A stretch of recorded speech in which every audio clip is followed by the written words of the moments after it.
नागपुरात उद्धव ठाकरेंचा रामरक्षा पठणाचा कार्यक्रम आहे। या कार्यक्रमाचे बॅनर पालिकेने काढलेत। नागपूर महानगरपालिकेकडून शहरातील प्रमुख चौक, रस्ते आणि सार्वजनिक ठिकाणांवर लावण्यात आलेले बॅनर महापालिकेकडून काढण्यात येत आहेत। याची दृश्य आपण लोकशाही मराठीच्या या स्क्रीनवरती पाहतोय।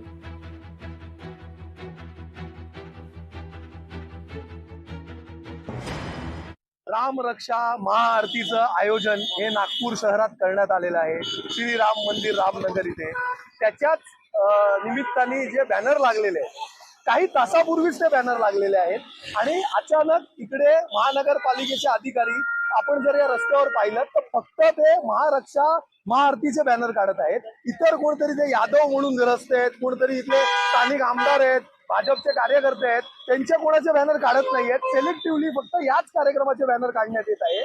तर आम्ही आता त्या आयुक्तांशी पण बोललो, फोनद्वारे संपर्क साधला, तर त्यांनी आदेश काय दिले, फक्त शिवसेनेचे बॅनर काढायचे दिलेत। कारण कितीही बॅनर काढले ना तरी लोकांच्या मनातनं ते शिवसेना उद्धव बाळासाहेब ठाकरे हे मिटवू शकणार नाही, एवढं त्यांनी लक्षात ठेवलं।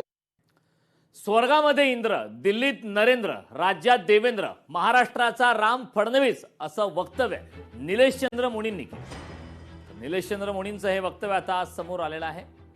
यामध्ये स्वर्गामध्ये इंद्र, दिल्लीत नरेंद्र आणि राज्यात देवेंद्र असा उल्लेख त्यांनी केला।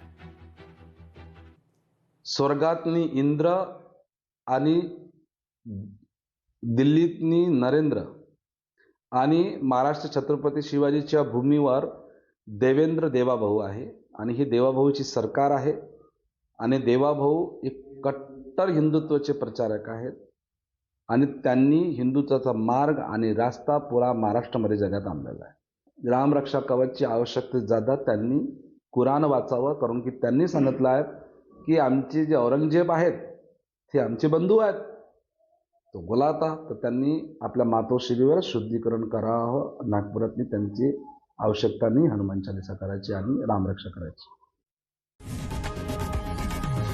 लोकशाही मराठी ऐका, पहा, जागरूक रहा।